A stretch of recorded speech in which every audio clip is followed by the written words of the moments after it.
let's get this Waratah in the ground. We're going to use a rammer, and this is a really heavy piece of metal. They come in different sizes. It's hollow through the centre, sealed at the top, a couple of easy handles for holding, and there's a small notch here, and that just helps us to line it up with the Y post.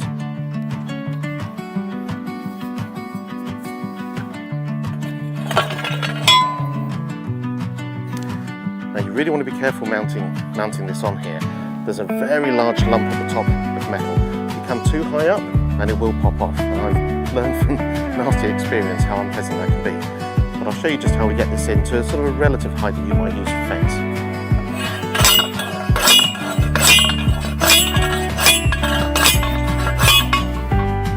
To make sure that the hole spacing is the same.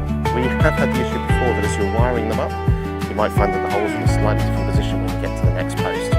So just make sure that you've got exactly the same ones, or you're buying from the same vendor each time. So the next thing we need to show you is how we get this out of the ground. Relatively straightforward process. Let's see if we can do that now.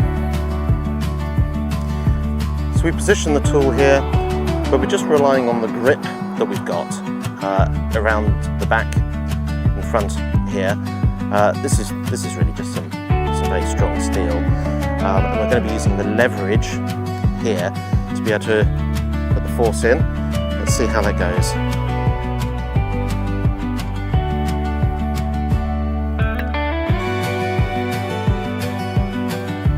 Almost no effort having to go into it, and this pole is just coming straight out.